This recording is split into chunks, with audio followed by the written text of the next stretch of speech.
Learning the new Omicron subvariant is quickly spreading in North Carolina. Thank you for joining us here at 5:30. I'm Fred Shropshire. And I'm Vanessa Rufus. Health officials say the subvariant now makes up about 79% of cases sequenced.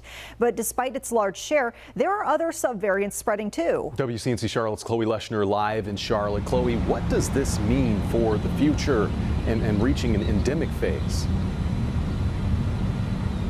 Hey, Fred and Vanessa, doctors say the severity of future surges really depends on if there's a variant that can escape the immunity from our vaccines.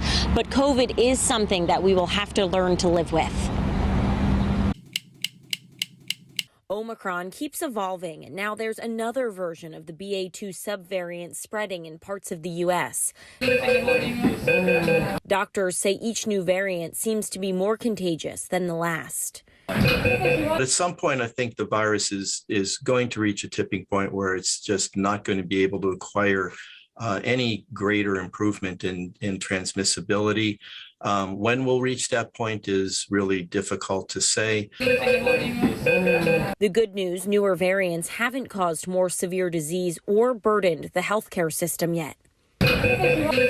This is evidence that pre-existing immunity is having a major impact on the pandemic in terms of preventing serious illness and deaths. And I think it can be improved and needs to be improved if more people would get boosted. The biggest threat would be a future variant escaping the immunity our current vaccines provide.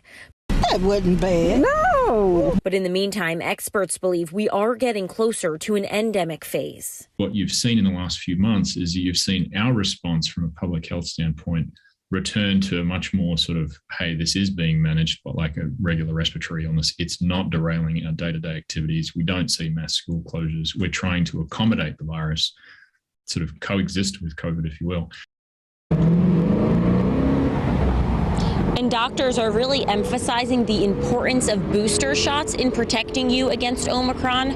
Right now in North Carolina, only half of the eligible population have gotten their extra dose. Live in Uptown, Chloe Leshner, WCNC Charlotte.